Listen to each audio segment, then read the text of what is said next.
Welcome back, everybody. It's a great honor to be here for MIT's 150th to introduce you to the panel on macroeconomics, growth and development. I think we've had a great start. It's kind of reminded me how lucky I am to have chosen this profession. I think that economics is not only an exciting discipline with a great history of ideas and questions, but it's also amazingly fortunate to have all of these questions more or less open. So it kind of reminds me, seeing all these debates by the luminaries of our field, that we still have a lot of work to do ahead of us, and lots of things are still up for grabs, not only in terms of substantive questions, but in terms of methodology and how to approach and how to think about these big questions. And I think the same applies even more to the topics of this panel, which is macroeconomics, economic growth and development. And I can't think of a better panel to kind of give us perspectives on this. We're going to get started with Robert Solow, who I don't think needs any introduction, and he's going to give an broad overview of the development of macroeconomics and economic growth over the last 60 or so years. And then Peter Diamond is going to follow up with micro foundations of macroeconomics, in particular emphasis on search. Robert Hall is going to talk about diagnosing more short-term issues, or the long slump, which is somewhere between short and long. And Esther Duflo is going to talk about the where micro and macro meet, and in particular in respect to development economics, which is one of the central applications of the economics discipline, which has made tremendous progress over the last few decades. So I will, without further ado, I will leave it to Bob Solow.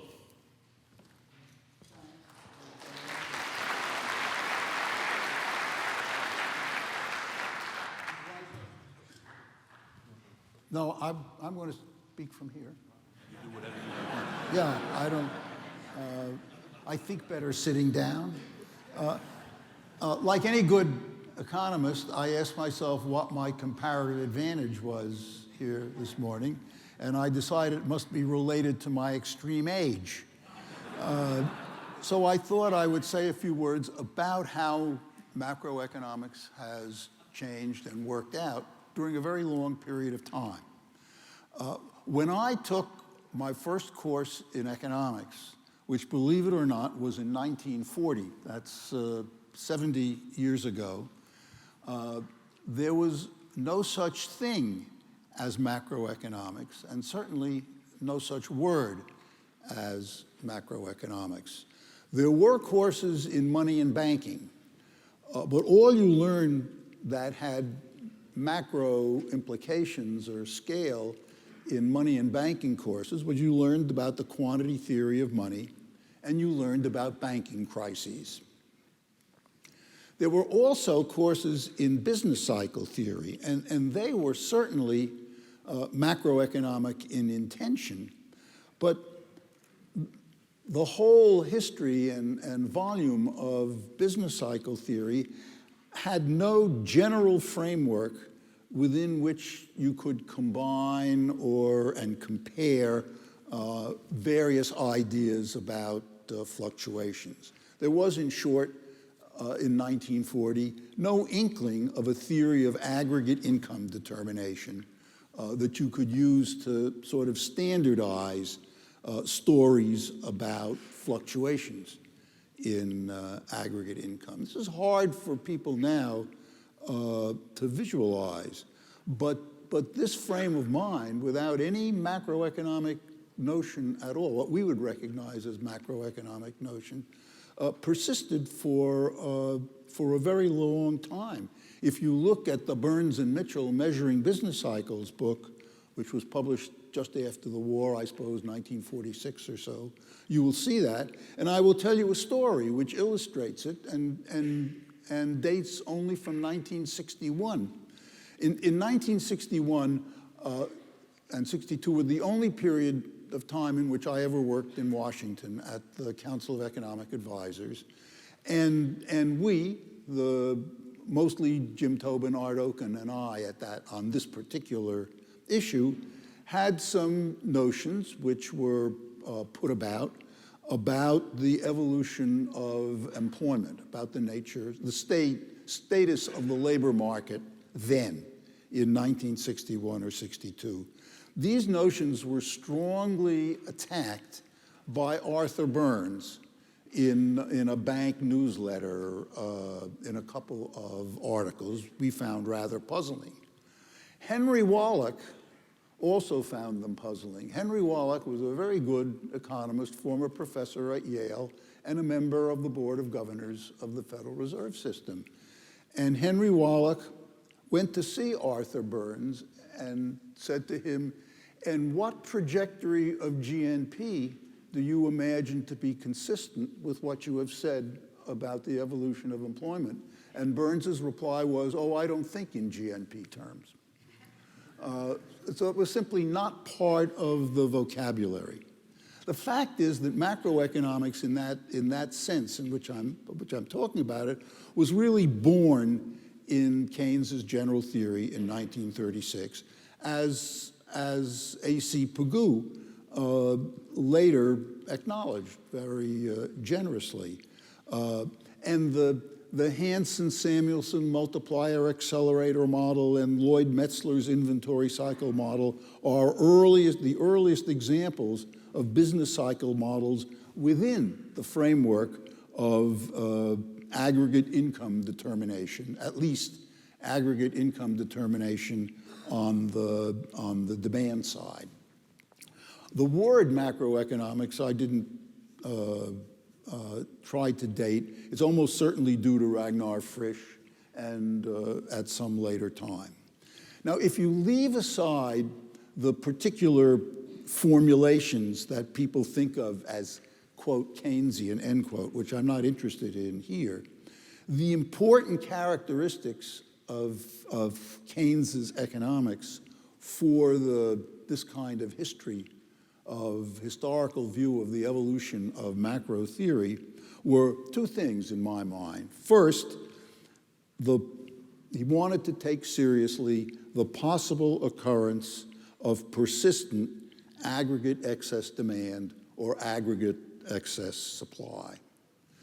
And secondly, he wanted a macroeconomics that would keep closely in touch with data and would keep closely in touch with events, not just the second-order moments of time series, but actual events. It's no accident that the evolution of that kind of economics went hand in hand with the development of the national income accounts. I think either of those is inconceivable without the other. Now, of course, the 1936 book, The General Theory, is all about persistent excess supply. But when the war broke out, a little booklet on how to pay for the war was all about excess demand. By the way, someone once accused Keynes of inconsistency, and his reply was, "When the facts change, I change my mind. What do you do?" Now, from 1950 to the middle to late 1970s, macroeconomics was all Keynesian in the sense that I have just mentioned. And most controversy and discussion was about accounting for facts, not about points of theory. And macroeconomists were interested in such things as the measurement of potential output, the numerical value of multipliers, the numerical value of the elasticities of key behavioral relations, especially the components of aggregate demand, like consumer expenditure, business investment expenditure, exports, imports, the demand for money. I want to be very clear about this. The great divide in macroeconomics in those days was between monetarists and Keynesians. But apart from debating tactics and one-upmanship, that whole argument could be carried on in terms of the shape and variability of Hicks's IS and LM curves, plus some information about the supply side and about inflation dynamics.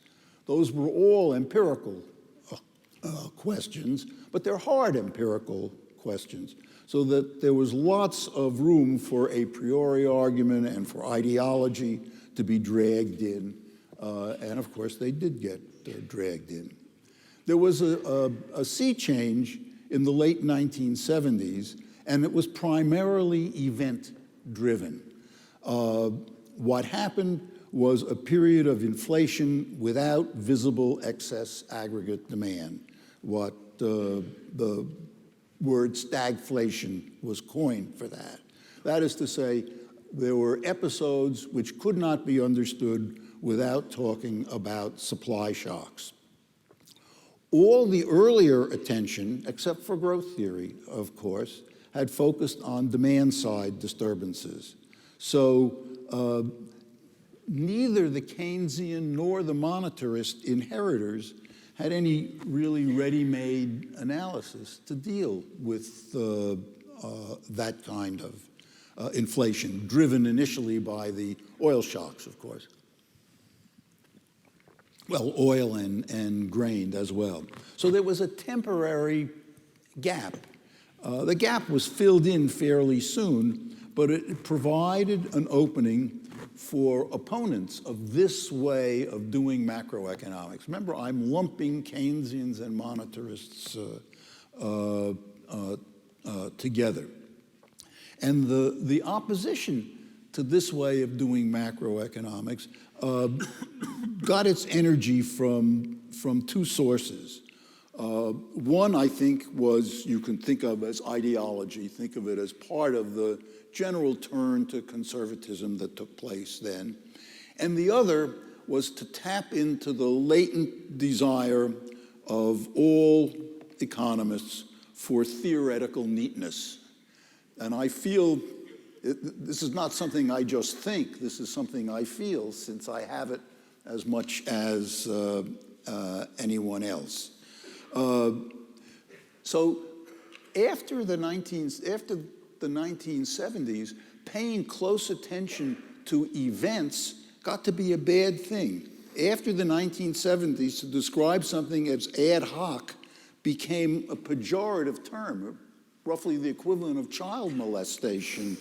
And this is a very serious matter. And all of the discussion turned to micro foundations, which is what Peter is going to talk about in a minute. Bob Lucas made a remark, very well-known remark, then a little bit later, about how it would be desirable to eliminate the very distinction between microeconomics and macroeconomics. There should just be economics.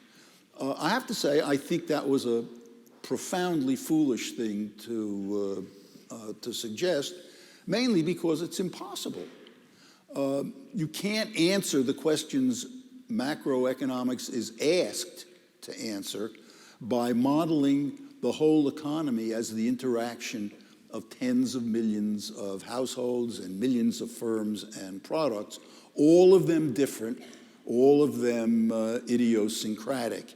Even the so-called agent-based models, computer models that one sees now, are not trying to explain events. It would be like trying to design an airplane molecule by molecule. For that reason, what we mostly got, apart from things like search models that Peter will talk about, which arose out of microeconomic everyday research, what we got were primarily representative agent-based models, where where there's a set of consistent preferences that imposes some kind of order and coherence on observed macroeconomic outcomes. So I'm a crank about this, and I won't go on about it, just to say that all that talk about micro foundations in practice turned out to be a word for less plausible macro foundations for macroeconomics, and was more or less divorced from the need to account for macro events. This is related to the absence of financial intermediation of any realistic type. By the way, nobody covered themselves with glory on that score. But the logic of representative agent models almost precludes serious autonomous financial intermediation with serious frictions. Now, I want to take one more minute, since I think I was expected to say something about growth theory in the course of this discussion, and I got wound up in what I've just been telling you. So I'll take 1 or 2 more minutes and just say that so far as the future is concerned, and this fits in with some of the micro discussion that we had earlier in the morning. What old growth theory established that the main force driving potential output, trends in potential output, is total factor productivity. So the natural direction of research would be to endogenize part or all of the evolution of total factor productivity. And a very good, very productive literature went down 2 paths. One using the accumulation of human capital as the main way of doing that endogenizing, and the other using technological progress, innovation, as the way of doing that. And obviously there has to be an important interaction between those two. If you ask how much progress has been made along those lines, I think there's some, but not much. No one seems to me have developed a lot in the way of stylized facts or stylized near facts, near theories along that line. Maybe the truly exogenous element is too large, maybe not. But the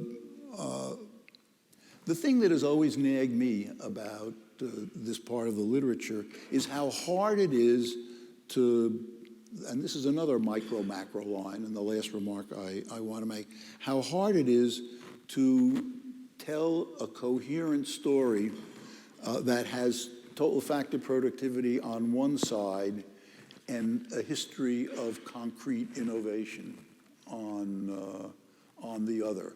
How do we go from, in either direction, from this story that involves stocks of capital, human and physical, and stocks of labor or flows of labor of various degrees of skill, and some undefined total factor productivity on one side of the line, and the other side of the line is the transistor, the cell phone,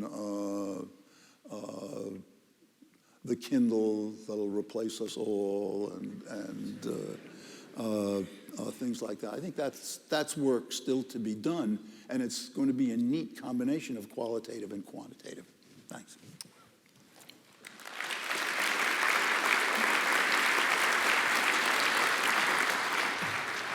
Thank you, Bob. Peter Diamond is going to speak next, and I think he will use the podium, and he will have a presentation.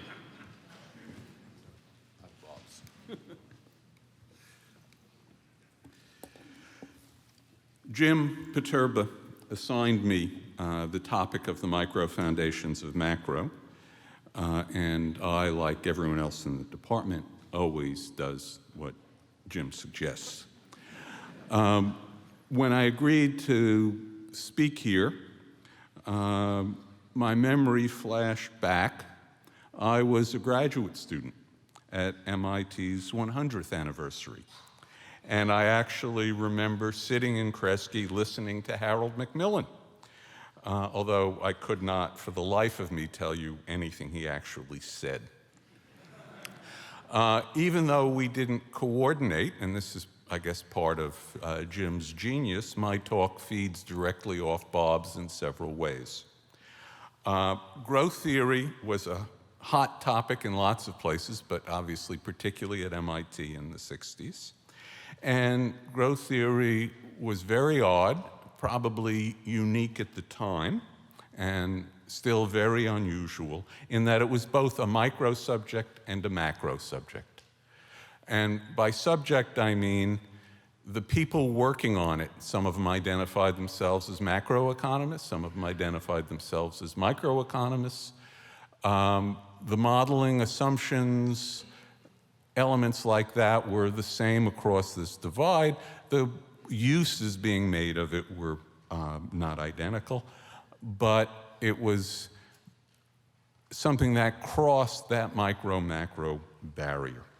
And what made that work was a lack of a deep contradiction between the standard general equilibrium model that microeconomists grow up with and start thinking from, and the basic growth model, which was going to be used for the kinds of macro purposes, not the short-run stabilization issues that Bob was talking about, but was actually addressing things where the micro assumptions seemed to work for the macro ideas. Since the 70s, we have seen analysis based on the idea, and this is the stuff that Bob was criticizing. I'm going to criticize it a bit differently, but we have the same warm view of how good it is. Based on the idea that the same dual use would work for short-run macro for business cycle analysis. And of course, Lucas and Prescott are the key generators of this literature. The idea that a market clearing approach would work well for short-run macro seemed to me deeply implausible then, and after watching it play out over several decades, every bit as implausible now. If I could actually put Bob Lucas in Bob Solo's camp for a moment, in 2003, Bob Lucas gave an address at a HOPE conference. That's an acronym, not a subject of the conference. And he was commenting on, it's entitled My Keynesian Education, and he was commenting on the kind of financial crisis we had recently seen, Latin America, Asia. And he said, the models we know and work well with have nothing to say about this subject. I take that to be an acceptance that event-triggered analyses call for different kinds of modeling. In the early 70s, there were some, and I feel strongly Jim Tobin was in that school, and Bob in his remarks tiptoed up to it, who were opposed to seeking a micro foundation for macro. I think because they thought it would end up following the same basically unproductive market clearing line. And Bob also was particularly vocal on representative agents. I had a different view, and I want to talk about that today, and not surprisingly, it's going to connect to search theory. The late 60s saw a rise of a group of economists working to construct a micro foundation for macro out of search models. Different researchers had different starting places.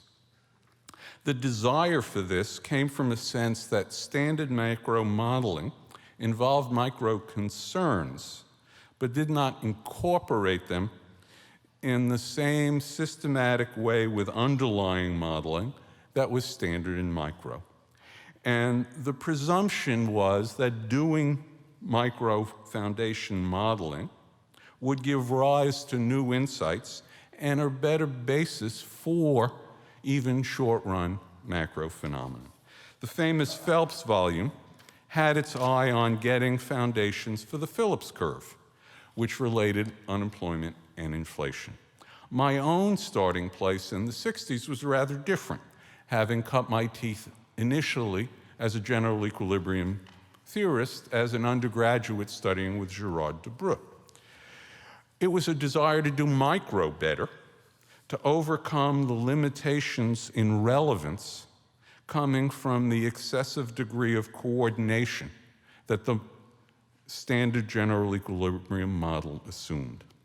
I thought that a proper micro foundation for macro would also lead to a better micro as well as a better macro.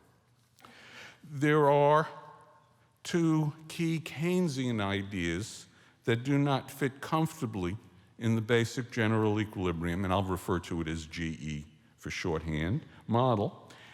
One is the large importance of current income in thinking about things, exactly what's behind the stimulus logic. And secondly, the stickiness of wages, the fact that wages don't adjust quickly, and that somehow that's connected with having a lot more unemployment at some times than at other times. The challenge, as I saw it, was to have a framework describing the determination of an equilibrium that had room for both of these phenomena. Alas, I can report that we are still working at trying to do this. And while there's a bit of insight into these pieces, not much. And where we have made a lot of progress is on focusing on the labor market as a partial equilibrium piece of thinking about the whole economy. Bob Solow in 1964 gave the Wicksell lectures, and the Wicksell lectures were, as I realize right now, a rebuttal to Arthur Burns on why at the time aggregate demand stimulation was the right thing to be pursuing, and the idea that there was just a lot of structural unemployment out there and aggregate demand wouldn't do anything about it, that view was wrong. And that lecture goes through a lot of discussion of details of the labor market and does them, no surprise, very intelligently, very insightfully, but in a way that was lacking an underlying uniform theoretical underpinning. And that same kind of debate between structural unemployment and the need for aggregate demand stimulation is going on today. And today the discussion takes a rather different form because search theory has grown up over the last 40 years to have a whole bunch of different models to address different parts of what goes on in the labor market once you assume what's going on in the rest of the economy. So it's partial equilibrium. And the starting place for this is a focus not on the stock of unemployed and the stock of the employed, but labor market flows. And here, a 20-year average calculates from month to month what fraction of unemployed workers in one month are employed the following month. And the answer is 37%. And what fraction of unemployed workers are actually out of the labor force? They're not employed and they're not looking for employment the following month, and that's 33%. And if you look at the people out of the labor force, and there's, of course, a vast number of them, many of them have no interest in jobs, many of them are not actively looking for jobs, but actually are available for work, and 4% of the out of the labor force people, labeled I for inactive in that figure, are employed, directly employed a month later. And 3.5% are now officially among the unemployed. And what happens on the employment side? Well, roughly 2% every month flow from employment to unemployment, and roughly 3% flow every month from employment to outside the labor force. Over that 20-year period, roughly 6 million workers moved into employment each month, and roughly the same number moved out of employment each month. And the change in unemployment was based on the small difference between the large gross flows into and out of unemployment. And the thrust of the modeling and the empirical work that has gone with it is to say, let's focus on the flows and assume the lessons from the stocks will be derived by arithmetic from having looked at the flows. Now, the US is a bit of an outlier in the size of the flows, but the flows are large in lots of other countries as well. Now, I've given you the picture from the worker side. There's also a great deal of work and a wonderful new data set called JOLTS, the analytical work led by Steve Davis and John Halterwanger, which looks at flows again from the employer side. So you interview employers, and this is here quarterly, not monthly, and you say, do you have more employees now than you did last quarter? And relative to employment, the increase in employment where that happens is 7.5% of employment. And then you look at other firms, and they have fewer employees than they had. And so that's labeled job destruction. And you see, it's almost the same size. The decrease in employment in firms having decreases and the increase in employment in firms having increases is very close to each other.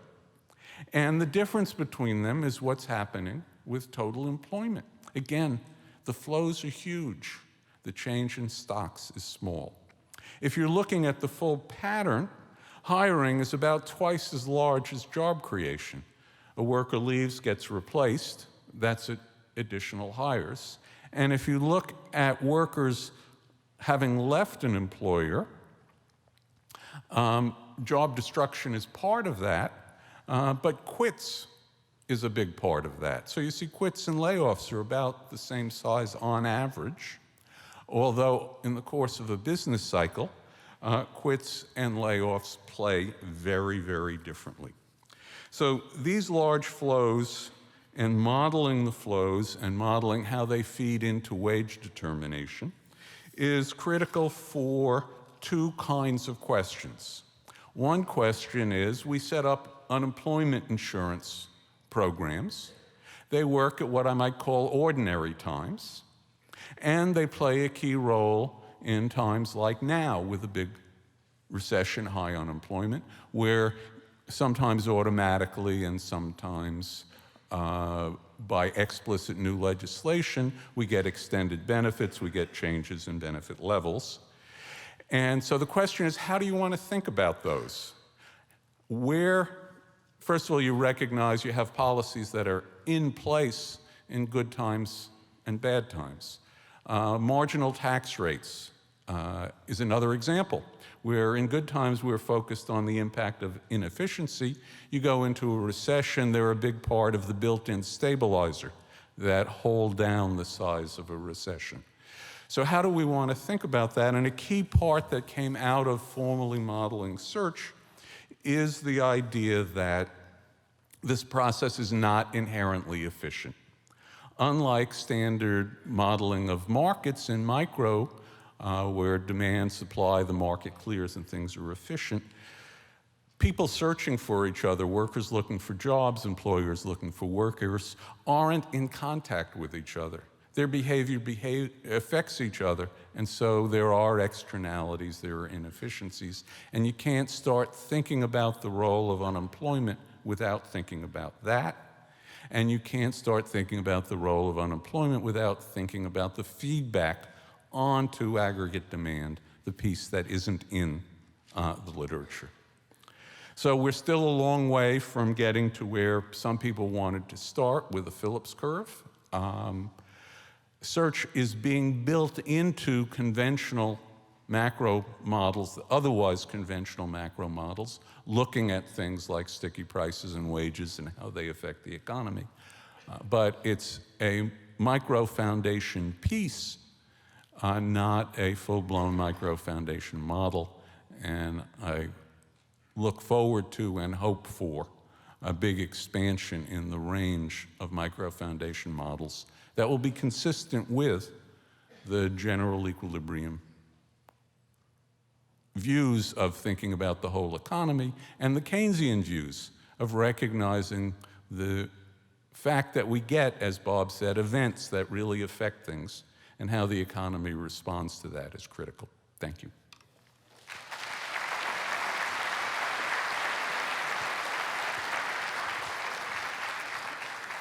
Thank you very much, Peter. And the next speaker is Robert Hall, who will talk about the long slump.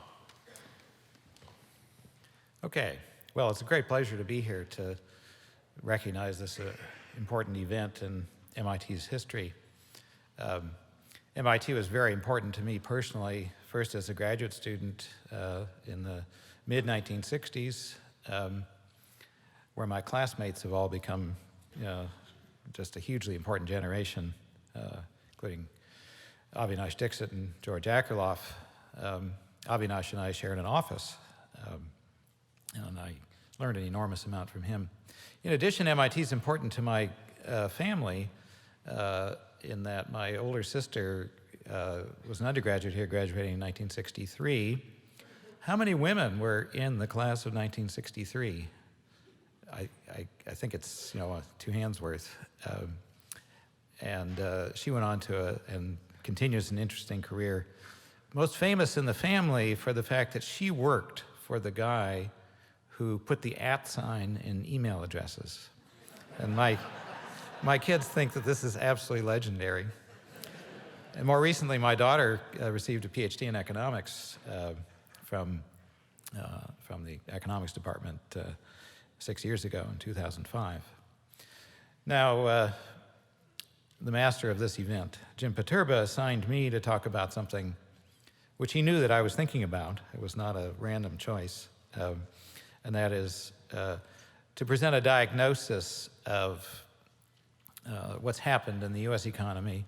I'll take the U.S. economy as the factual base for my discussion, but similar things happened in quite a number of other advanced countries and are continuing to happen.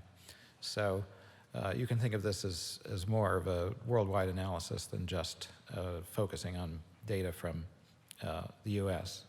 So let me give you just a quick account of the message of this analysis and this diagnosis. There were three factors that built up in the U.S. economy in the past decade. The first was a tremendous splurge of spending for housing and consumer durables, which left, coming into the crisis and slump period, an overhang of durables, houses, and cars in particular that meant that we didn't need to build so many afterwards, and that overhang problem is very much still with us. Second was, and closely related to the first, was an overhang of high consumer commitments to pay off debt. It's not just that debt existed, but as we went into the crisis, lenders forced consumers to repay their debt, and that had a huge effect on the decline in consumption that occurred in the contraction, and it's still weighing heavily on and preventing a brisk expansion. And the final thing is the weakness of financial institutions that occurred as a result of the financial crisis itself in the fall of 2008 resulted in a big increase in financial frictions. Now, all of this interacted with another factor, which is that we quickly moved to an economy that didn't have the normal ability of an economy to absorb a shock through its interest rate. We'd had a period of low interest rates. The Fed responded to the crisis by almost immediately, pushing interest rates down to zero, the interest rate that it controls, the Fed funds rate. But that wasn't nearly enough to bring the economy back to life. And this problem of relatively little headroom in monetary policy, because when you have low interest rates to begin with, the stimulus you can get is strictly limited by the fact that interest rates can't be negative. And that gave us the slump. And the slump can be characterized most efficiently in terms of data and just as a big, rapid increase in unemployment that started in 2007, but greatly increased in 2008, especially toward the end of 2008. And we have this very long period. The dashed line on the right there shows the normal level of unemployment. Current forecasts don't have us getting back to normal until 2015. So we still have a long way to go, according to expert forecasters. I don't forecast.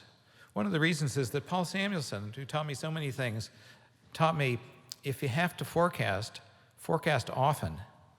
And there is a very deep wisdom in that remark, which says that forecasting, if you get into it, is always a full-time business. And if you want to be a sort of an idea person, a research person, you should also be a forecaster. So this condemnation of my beleaguered profession of being a macroeconomist for having failed to forecast the slump, well, of course we don't forecast. We don't even do that. So I think the real test of our performance as a profession is not our forecasting, but rather, are we doing a good job of understanding what happened? And had we done research before that helps us understand? And my reading, as a biased, I have to say that, but I'm biased, of course, as a biased reader of that, is that we actually did a lot of research that turned out to be highly material, especially on the financial side. There is a paper by Bernanke, Gertler, and Gilchrist, published in 1999, that is a roadmap. And that's not an obscure paper. It's cited more than 1,000 times. A lot was known that reads directly on what happened on the financial side and why financial frictions rise when you have a financial crisis in particular. So I want to defend my profession against some of the things that have been said, even by its friends here. Okay, so the factors leading up to the slump, I want to talk mostly about the slump itself, but I found that everyone wants to know my view of what caused these problems. First of all, there was a dramatic easing of lending standards during the first decade of the century. That resulted in a lot of new mortgages and bidding up of housing prices. At the same time, so-called deregulation, and I condemn the notion that it was ever even properly called deregulation, of financial institutions occurred. I think that the one most important failure of regulation is easy to identify. In 2004, the SEC removed its capital requirements on investment banks. So what are the names of some investment banks? Well, Lehman. What about Lehman? So the reason that Lehman was able to do what it did, which proved so destructive, was that it had no limits on the amount of leverage that it could adopt. And we learned that it adopted a huge amount and then it fell apart. As soon as asset prices declined even a little, Lehman necessarily fell apart because it was so highly levered. So I think that the regulatory side of this is a very important one. I mentioned before there was a buildup of consumer debt, and of a form with the expansion of debt, in effect, people were borrowing more to pay the interest on the debt they already had. It was unsustainable. So the result was an overshooting of housing prices, and then it's a very simple principle of housing prices, as in most asset markets. If it's gone up a lot, it'll go down. And that's what happened. And when it happened, it affected these highly levered financial institutions in a way we learned so much about on September 15th of 2008. So there was a sudden realization that capital had been depleted. There was potential insolvency of a great many institutions, and panic, and some very aggressive and I think appropriate government action, making up for the failure of government action in earlier years. and all kinds of institutions besides banks, investment banks, AIG's hedge fund, money market funds, all proved to be vulnerable to this decline in real estate prices. There was a big increase in financial friction as a result. There was an increase in spreads. Let me pause for a second. I'm going to desynchronize the slides here. This slide shows this big increase in the relationship between durables, household capital, houses and cars and other consumer durables. The red line on top, you can see rose a lot. Nothing similar happened on the business side. The boom was very focused on households, very focused on real estate. There wasn't much suspicious or interesting going on in the business sector. That was pretty much normal. What happened was a big expansion of debt and a corresponding expansion of building of houses and a tremendous splurge of buying cars. On the financial friction side, one of the ways we like to measure that is the spread, which is the difference between, for example, what businesses charge on loans and what their funds cost. And this is really key to the diagnosis that I'm talking about here. The spread rose in 2008, and it's still high. We still have an economy with excess financial friction relative to normal, and it hasn't gone back to normal. And that's one of the important factors that's impeding recovery. If you look at that on the consumer side, you see exactly the same thing. Credit card interest rates have remained high at the same time that the cost of funds to banks to provide credit to credit card borrowers has declined substantially, and that's resulted in an increase in the spread. So there's another friction. In addition, there's been a huge restriction in the availability of credit. If you haven't used it already, there's a service at Google called Google Insights that is just tremendously valuable. And I looked at a variety of searches. This shows that there was an explosion of people looking for information about withdrawal penalties. Now, what does that tell you?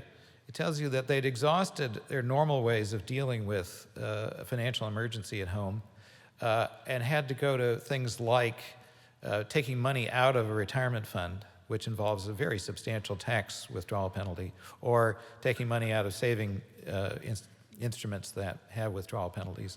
And you can see at the normal level, it was cruising along, and then suddenly it's shot up. And again, it hasn't come back down very much. And that's, again, a very important issue with respect to the continuation of the slump. Okay, so what happened? Turning to the interest rate side, the Federal Reserve responded very quickly. By the end of October, the Fed had done everything that it can do with conventional monetary policy.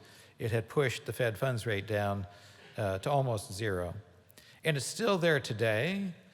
And forecasts shown here on the right side suggest that it's going to remain at zero.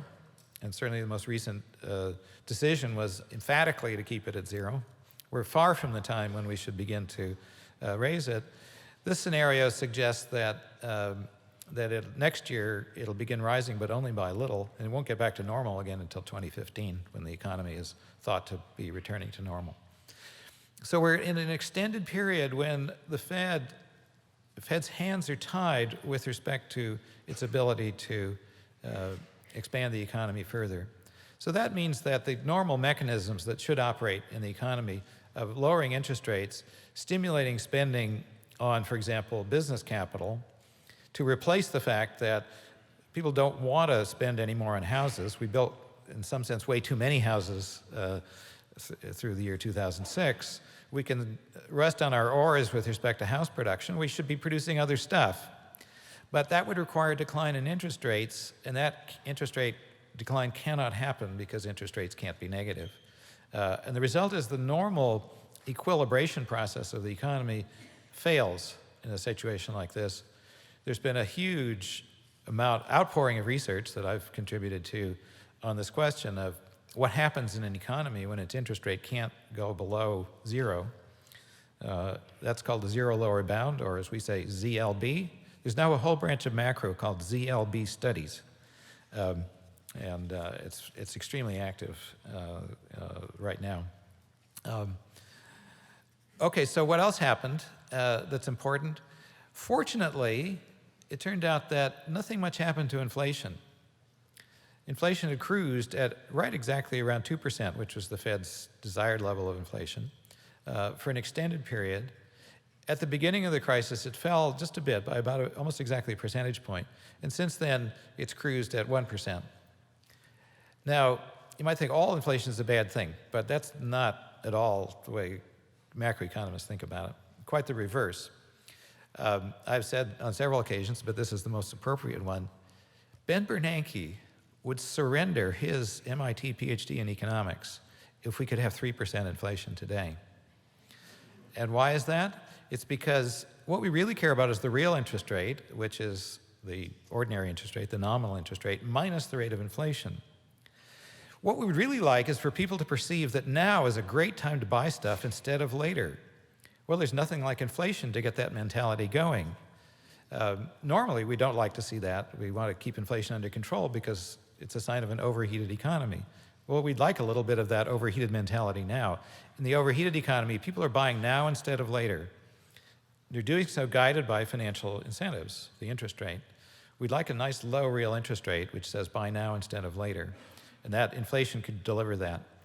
Well, you can't revoke Ben Bernanke's PhD. By the way, Franco Mogliani once suggested that my PhD should be revoked when I said something outrageous at a conference. But it didn't happen. I still have it, I believe. So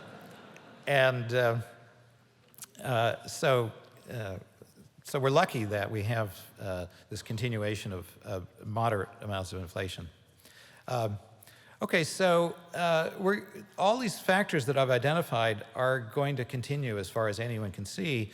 Gradually, things are going to get better. The overhang of overbuilding in one sector is going to gradually come to an end. We're gradually going to fill up in those houses and build more houses. The households are gradually working down this excess debt that they accumulated in the last decade. Financial frictions are gradually getting back to normal, at least in some areas.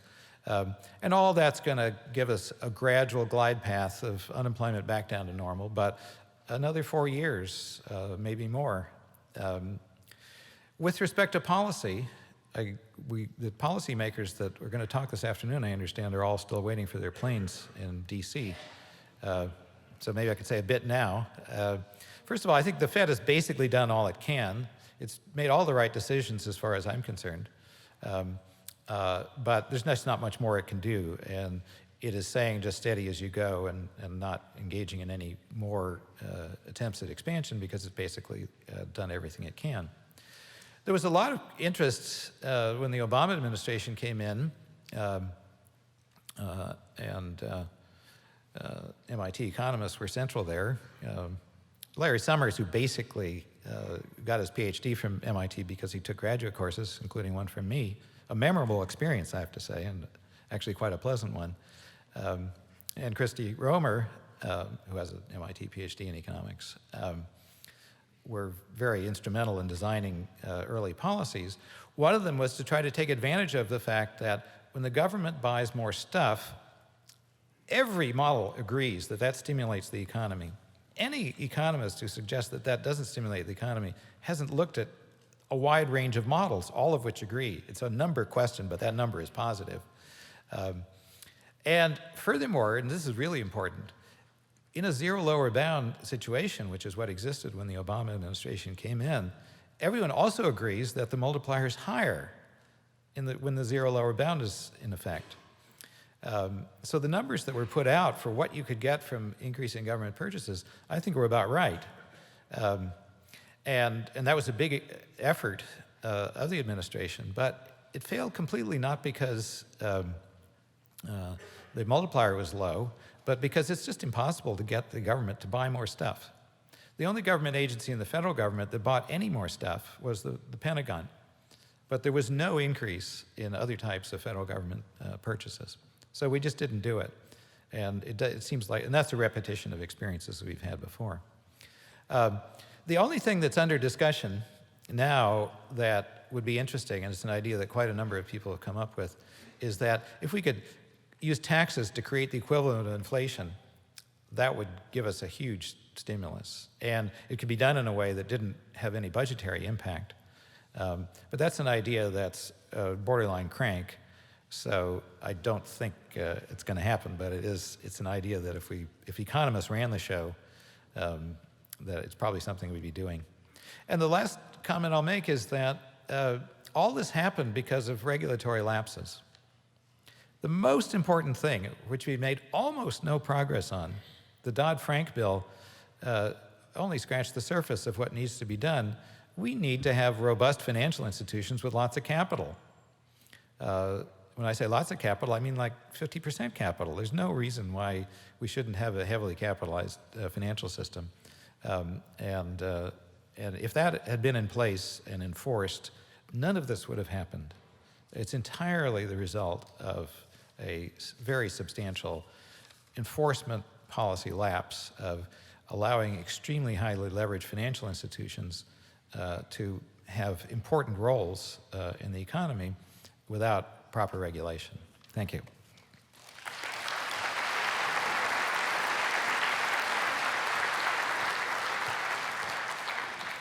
So I agree with Bob that we should be careful in making forecasts, especially about the futures. But it seems as I just made a good forecast. I asked Bob, so will you be talking about policy? And he said, no, that's the panel in the afternoon. I said, oh, I would have thought you would talk about policy. And he did talk about policy. So, so we're very happy to have Esther Duflo, who is going to talk about kind of economic development. It's going to be a gear change, I guess.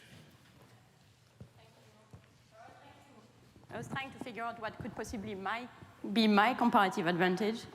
And I couldn't find one, except that perhaps just before lunch, you might want to see some pictures. So here is a picture of Egypt. Egypt gets, in 2010, Egypt got 1.3 billion in military aid and 250 million in economic aid. Egypt is the country that gets the most aid from the US, except for Israel. Unemployment rate is above 25%, and as you can see from this picture, there is deep, deep frustration against a regime that is both corrupt and extremely tired, both physically and institutionally. If we had given all this aid that went to Egypt to Africa, we could have given $20 per year per child for every child under 5 who lives in Africa today. So for some people, like Jeffrey Sachs, this is a sign that we could have ended poverty if we had had the political will to do so.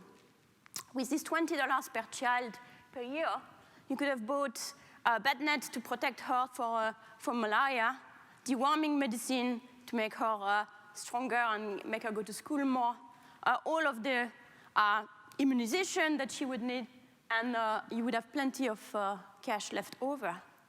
So if we don't do that, it's because we don't want it, because our priorities are wrong.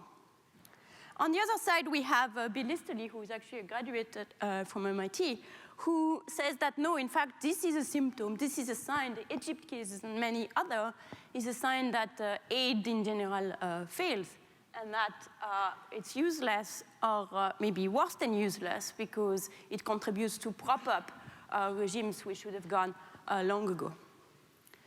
So the issue is, how do we say who is right? And it is very difficult to say who is right. If you look at the aid to Africa, it's been increasing steadily. Those are the blue bars here on the picture. And of course, growth has not really been stellar. That's the red, that's the GDP per capita is the red line. So some, like Bill Easterly, would conclude, well, it means that aid has dramatically failed. Of course, we have no idea what would have happened without the aid. Maybe it would have gone downwards, like here, or maybe it would have gone upwards, for that matter. And this is like the problem is what Jerry Hausman said. We only have one world. We only have one Africa. And we just don't have a counterfactual to know what could possibly have happened in this case. So when people don't use this kind of figure, they use anecdotes. So Rwanda is a very popular one on both sides of the aisle, Rwanda got tremendous amount of aid after the genocide, and it did very well. And now the president, Paul Kagame, wants to win the country of aid and has started to do so.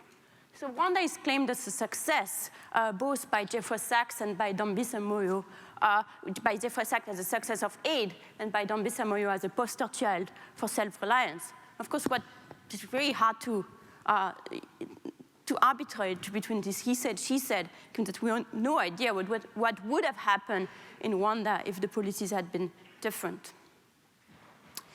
So what has happened in development economics over the last few decades is to try and move away from those big questions, can aid make a difference, to much smaller questions, much more focused questions to which we might possibly have an answer. So it's a little bit, in a sense, the empirical equivalent of what Avinash Dixit said is a MIT-style theory. This is, in my view, MIT-style empirical work, though not only MIT, obviously. So one of these questions, for example, is malaria. Malaria is a focused question. I would agree it's not a small question. It's pretty serious. It kills about 900,000 people every year, give and take a few. 91% of them in Africa, 85% of them under 5. In fact, that's the leading cause of under 5 mortality. So how do we go about it? Well, there's one thing we do know from various experiments done by doctors is bed nets are an effective way to prevent the spread of malaria. Long-lasting insecticide bed nets are relatively cheap. For about $10, you can manufacture one, ship it to Africa, and teach a family to use it. The problem is that $10 is still too much for many African families when the GDP per capita of a country like Kenya is about $300, for example. So only about 10 to 20% of children at risk sleep under a net.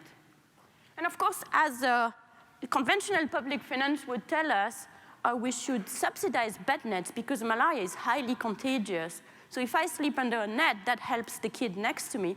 And in fact, the externalities are not linear because the estimates are that when 50% of people sleep under a net, the mosquitoes don't have time to transmit the parasite before they die, and therefore there is no transmission anymore. So you can achieve herd immunity from 50%. I would give you a very strong argument for subsidizing net purchase. In fact, we might even want, there's no reason to stop at 0. It's not like inflation, which for some reason is capped at 0. We could go and, interest rates, sorry, which for some reason is capped at 0. We could go and pay people to use nets. And maybe that's what we should be doing. So this is a policy that has been argued, for example, by the WHO or by Jeff Sachs.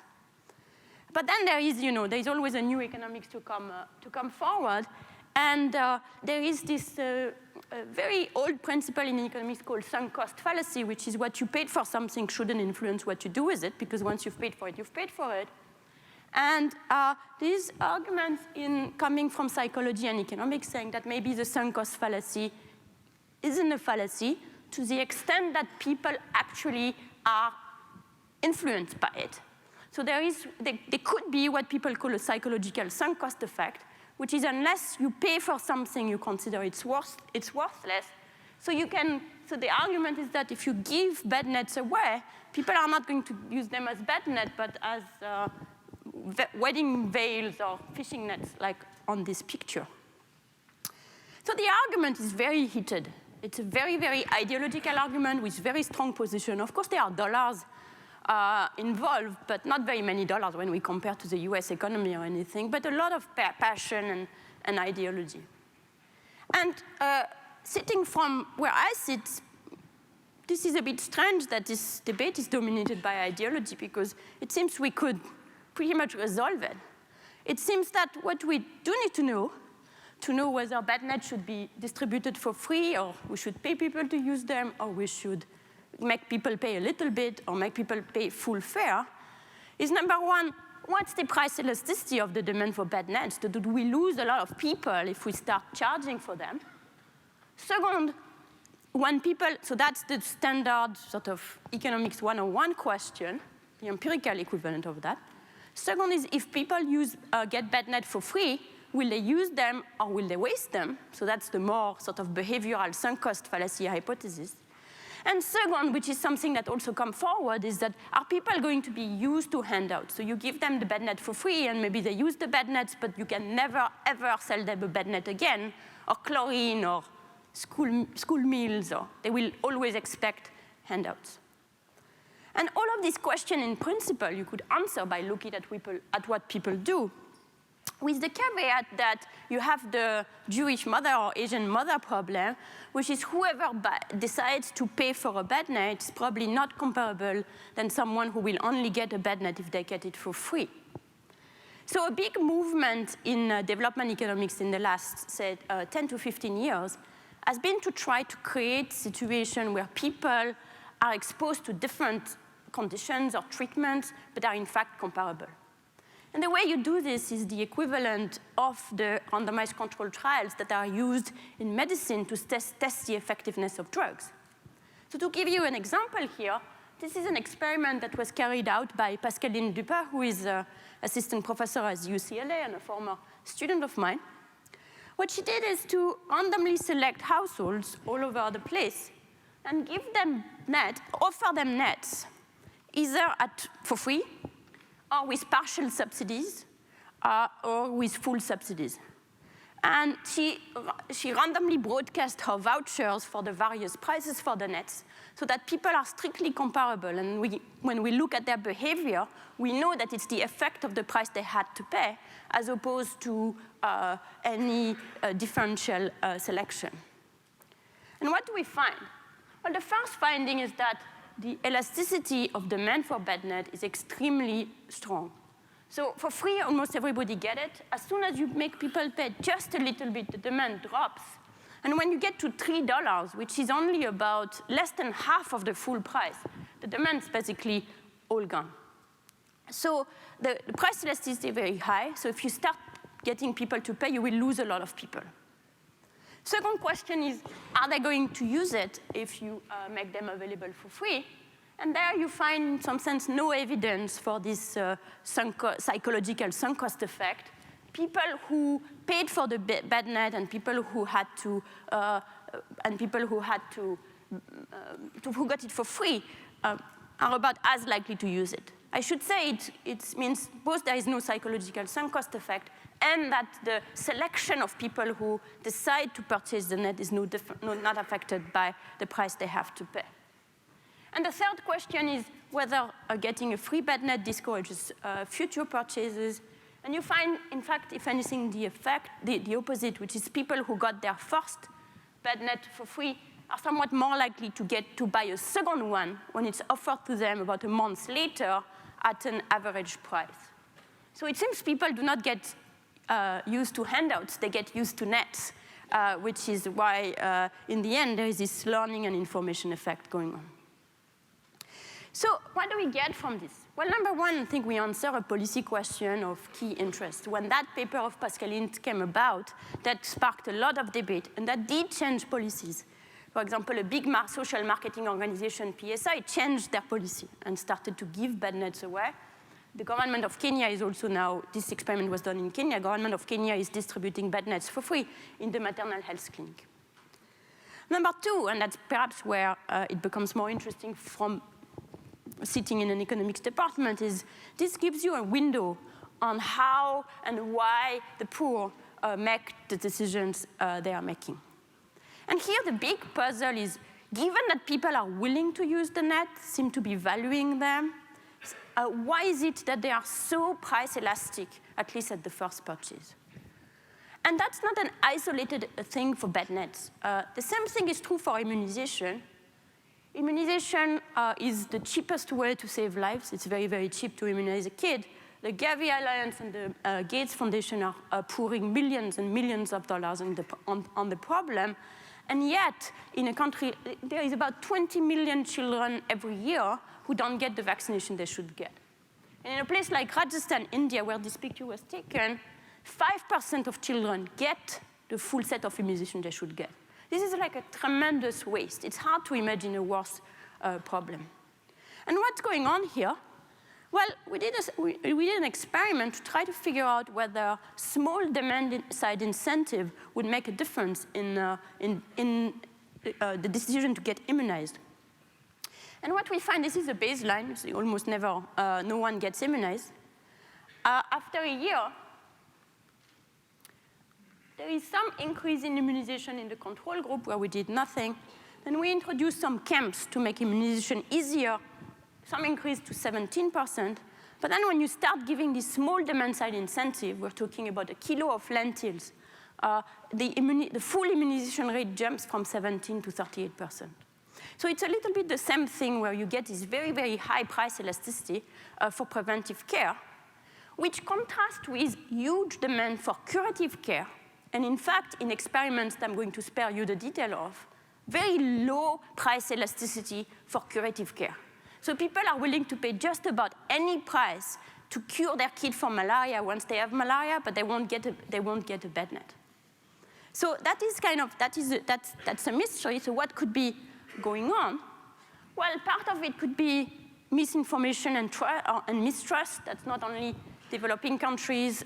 In this country as well, there are ways where people decide that getting immunized is not so necessary anymore. Part of it could be procrastination, the natural human tendency to wait to do something. With preventive care, the cost you have to pay, like going to the center or paying for your bed net, is today, but the benefit is in the future. So you might as well wait a little bit to do it. And that's why offsetting the small cost with a small benefit, like for example in the case of the immunization program, is so effective. Or maybe it's a combination of the two things. Regardless of what it is, understanding exactly what's going on is key to design effective healthcare policy in developing countries. For example, what are the lessons that come out of it for me? One is absenteeism. This is a closed health center in Udaipur district. 63% of centers are closed when they should be open. Absenteeism is very pervasive and is amazingly costly because it introduces both mistrust and increases those little costs that stand in the way of people doing the right thing. Secondly, information is important, but we have to recognize that information is going to be difficult because learning about preventive care is very, very hard for people who had no high school biology and even for people who had high school biology. So there is a lot of trust, and having the right message and way of diffusing the information is hard. Thirdly, we cannot possibly overemphasize the importance of making things easy. And this is something that, from the comfort of our lives, we don't fully realize. For example, we don't realize that water comes chlorinated in our tap free of charge when we moan about the fact that the poor don't boil their water. Well, we never had to boil their water. We don't realize that we have to immunize our children because otherwise we can't send them to school. So that is like a very powerful incentive. And then we meaning the policymakers, experts, etc., make big speeches about the importance of the poor really understanding what they need to do, and we shouldn't bribe them to do the right thing. We are constantly bribed and helped to do the right thing in our lives. So why did I spend so much time on that question of healthcare? Just because it's, I think, a good illustration of the modus operandi in development economics today. Take a pretty focused question and bring it all your attention and your focus and try to answer it very well. The question, of course, is whether when we do that, we sort of give up on the large questions of how our economy is going to grow and are we going to get rid of poverty one day, whether we have completely exploded the problems into a myriad of small problems and we're too far from the big answer. So obviously, if I thought the answer was yes, maybe I would not have phrased the question that way. I do think this very patient step-by-step approach is a very productive way of trying to understand how the poor behave, why they behave the way they do, and therefore how we can possibly help them get out of poverty traps or get growth going. And it's not going to be easy because this is from the accumulation of these experiments and experiences that a set of general principles can maybe start to appear. But this something that it needs a lot of replication, something that works somewhere may not work elsewhere. It also means that in a lot of cases you have to be like Keynes and change your mind when the facts change, because the facts easily change on you. But I don't think there is another way, really. And in a sense, I think there is an analogy between this way of proceeding and 20th and 21st century medicine, where you have a back and forth between trying to understand what a particular molecule do and then going to big projects like the Human Genome Project, where the two kind of feed off each other to develop medicines. And there are no miracle cure to anything in medicine. There are just thousands and thousands of drugs and a better and better understanding of the human body, and together that amounts for millions of lives saved. So I also wouldn't like you to be fooled by the apparent modesty of the objective. Deworming sounds a sort of very, very small thing. It takes a pill twice a year. How can that be possibly important? It turns out that deworming, kids who have been dewormed for 1 more year than comparable kids when they were in school earn 20% more every year when they're adult. 20% more every year is a lot of years of good growth in Kenya. This study was done in Kenya, and there has not been that many good years of good growth in Kenya anyway. So these actually things that can quantitatively be extremely important here and now, and have policy implication. A few years ago, I was in Davos, started this Deworm the World organization, which is kind of get all of these rich people to give money to deworming, which is sort of pleasant anyway, and gets this, so making some progress in deworming as many kids as possible. So where are we? Well, in a sense, I think there is a pretty clear moral case for trying to help here and now if we can. I think there is an efficiency case as well. It seems like a considerable waste not to do the maximum we can to help kids like these kids get educated and healthy. My personal view is that it can't possibly be bad for growth, in that when and where the growth spark starts, people who are properly educated and healthy will be probably more likely to take advantage of it.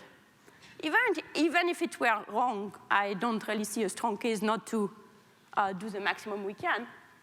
And in a sense, I don't think we have a choice. I think that's a political imperative as well.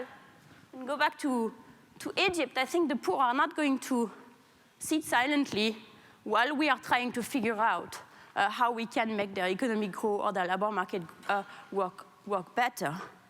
And I'll finish with Roosevelt. I replaced the word country, which he was using in 1932. The world needs, and unless I mistake its temper, the world demands bold, persistent experimentation. It is common sense to take a method and try it. If it fails, admit it frankly and try another. But above all, try something. The millions who are in want will not stand by silently forever, while the things to satisfy their needs are within easy reach. Thank you.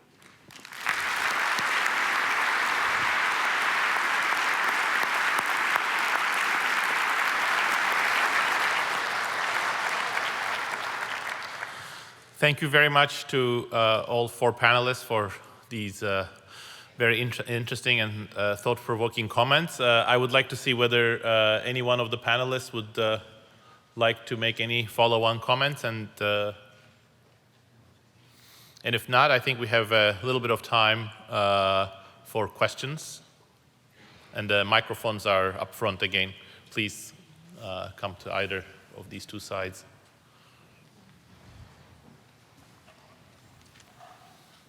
Well, thank you, everyone. My name is Xisheng from Northeastern graduate student.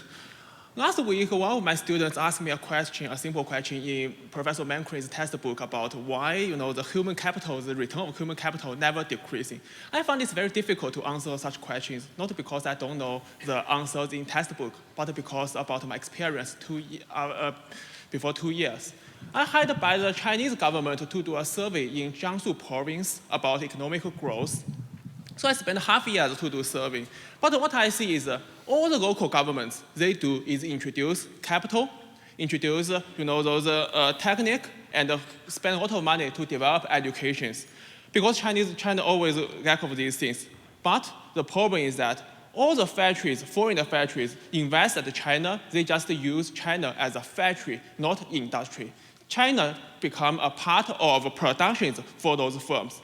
As a result, there's no such demand for human capital and techniques because there's no design department, there's no search centers. So as a result, all the people have a high education level. They followed to outside, not stay at those countries, stay in all those less developing areas. So for those less developing countries, even they spend a lot of money, time to develop technique, develop human capitals. As a result, they never get benefits from that. So my question is that based on Professor Solo's series, the difference in equations of economic growth, it don't have the stable solutions in the equations. So whether it is a time for us to reconsider the power and the function of human capital techniques for developing countries, because these powerful factors never belong to those developing countries. Thank you. I'm sorry, I would like to reply if it's directed at me, but let me try to translate. I don't hear very well, and I could not make out. I'm sorry about that. I can try to. You can. Bob Hall, I think, Can will say rephrase. something.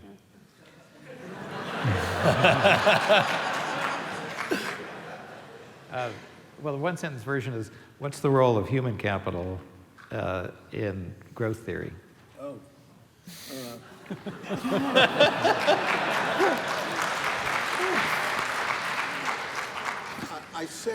I said earlier that for the long run, it's extraordinarily important, supremely important, to understand the evolution of total factor productivity, with an eye, of course, to asking the question what a country or some other policy unit can do to accelerate the growth of total factor productivity. And the literature has produced these two interrelated paths by which total factor productivity improves. One is by the improving the skills of people, and the other is by technological innovation. And they can't be independent because most technological innovations require some set of specific skills which need to be imparted, and as production gets more technologically sophisticated, greater skills are needed. It's very hard from the sorts of time series that we have to isolate the relative contribution of these or any other particular source of total factor productivity that you would like to think about. There is certainly no doubt that human capital is extremely important, not only in the growth of advanced countries, but also in the development of poor countries. And the big thing that China has brought to the world economy is a very large source of low-wage labor, first of all employed in functions that require very little in the way of human capital. And then the question is, can the investment in education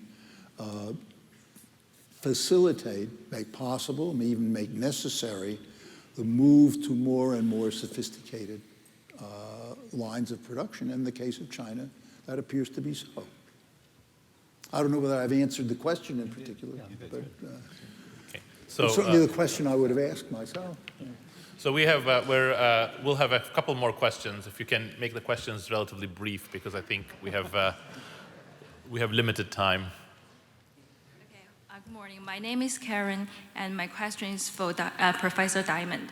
And I know you were nominated by President Obama to the Federal Reserve Board once again.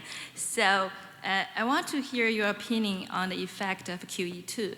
And I once heard you said you are a believer of the market and capitalism. And I want to share your opinion that do you believe the US economy can work its own way out when the effect of QE2 wears off this time? Thank you so much.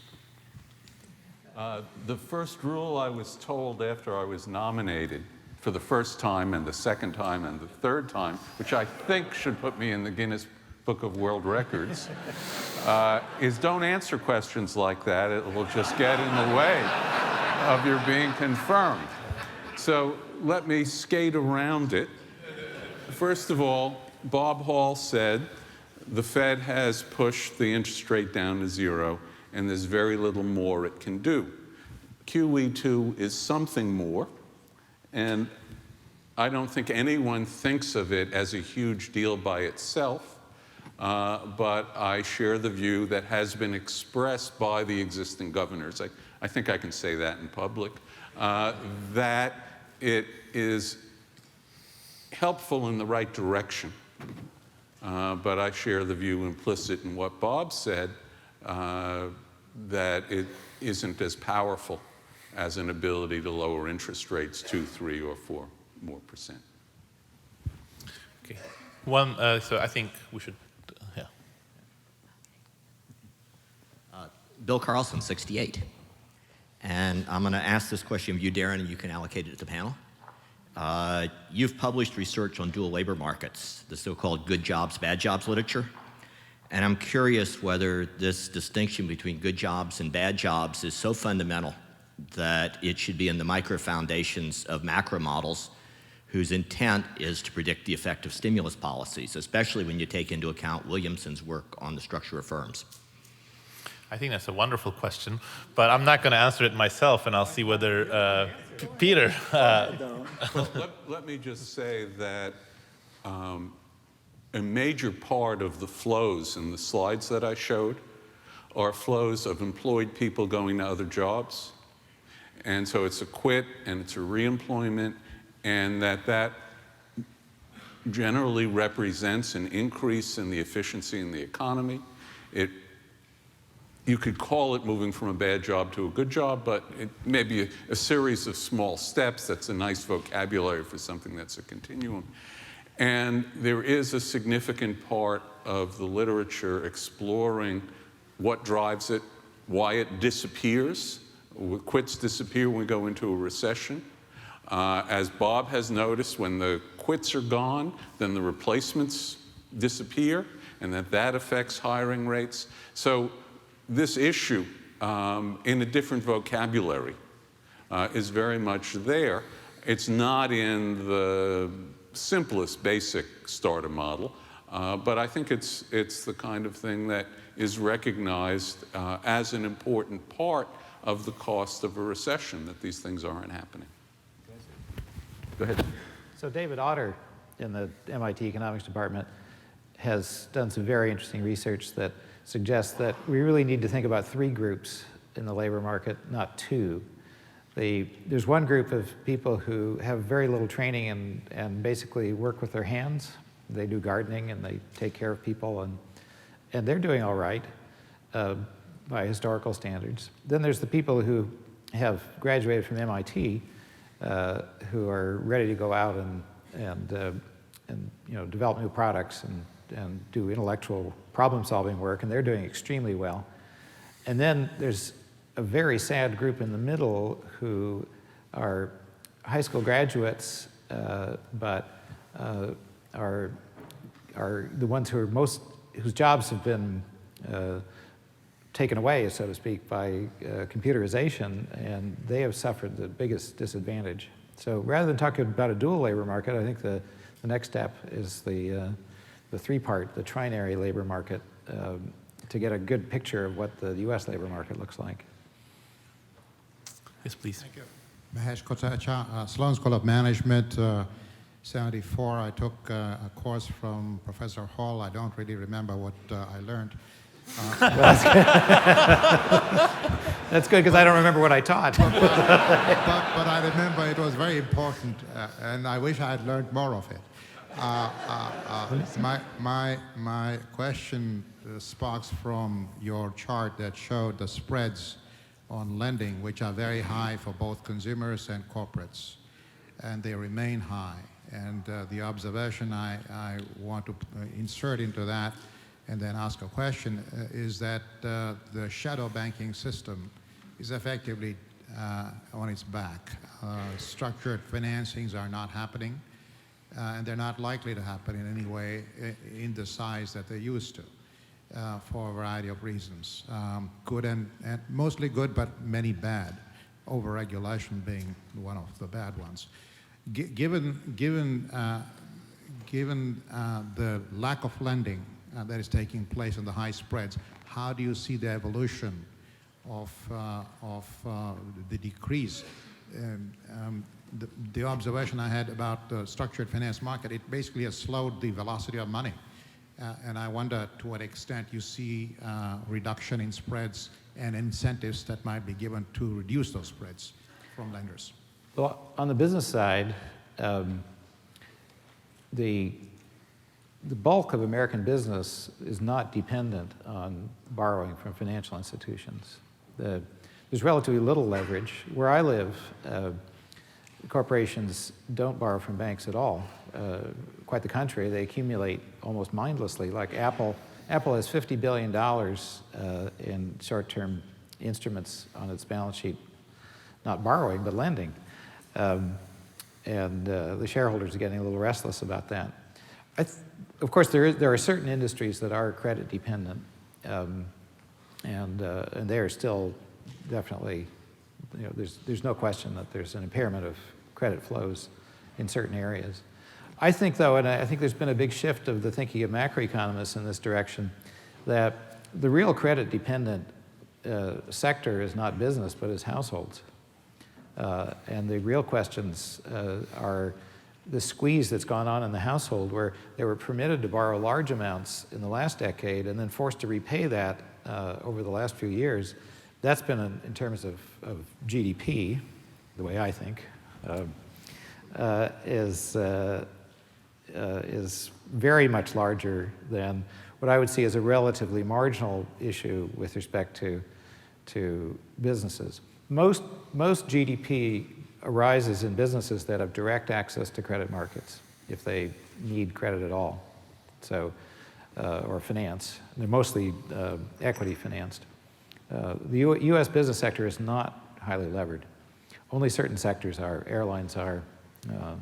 We used to say that auto companies were, but generally speaking, leverage is not a factor in business. It is a huge factor in financial institutions, but how important that is for the business sector, I think, is still up in the air. It's the household side that I think deserves the most attention today. Let me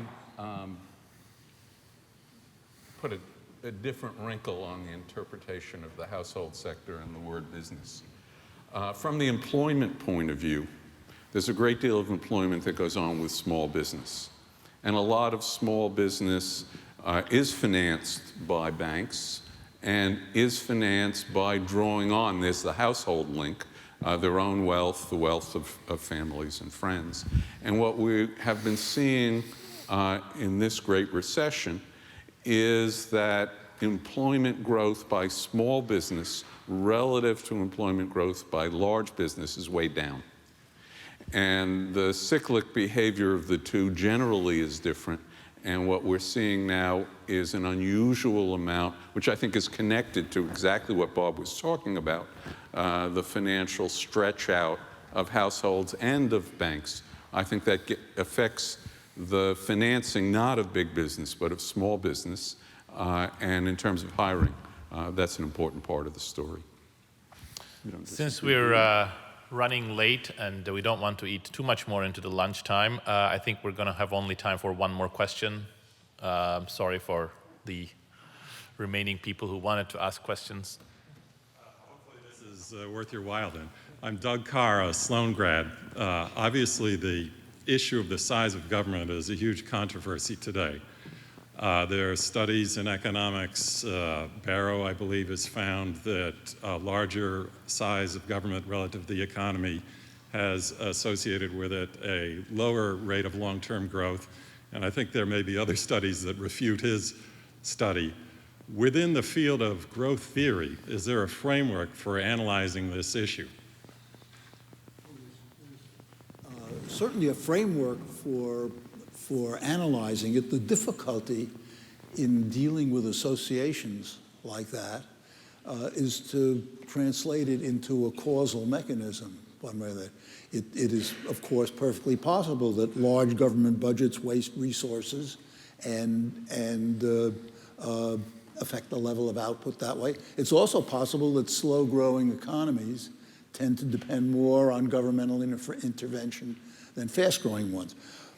My own feeling about this is that what's more important to begin with is to talk less about growth and more about levels.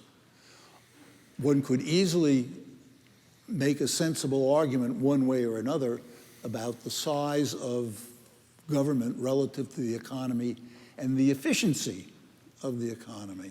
But that's a matter of a level change, not a change in something that's potentially part of a steady state rate of growth. So I tend to be suspicious of all simple generalizations that go from some current fraction to an implication about steady state or near steady state rates of growth. Bob has, if I can characterize that, says he's skeptical about an answer to that question, Barrow's or the opposite. I'm skeptical about the value of the question. And this also relates with what Esther was saying. Esther was saying more aid, less aid, wrong debate. What we want is good aid. More government, less government, wrong debate. There's good things the government spends on that helps, if you'll excuse the expression, economic growth or efficiency in the economy. And you do more of it, then the level goes up, and that's growth. Regulation. Is it more regulation or less regulation? No, Bob was saying it's the quality of the regulation. I was a little surprised that dropping a regulation on leverage, which you referred to as a lapse, policy lapse, isn't in the category of a bad deregulation. Not that the whole system was deregulated, if that's what the term means, but I think on regulations there are good and bad ones. On aid there's good and bad. On government spending there's good and bad. And the idea that you look at the whole and then move from that somehow into policy and politics seems to me misguided. Bob? Let me just add one more thing. This is what they call a teachable moment, I think.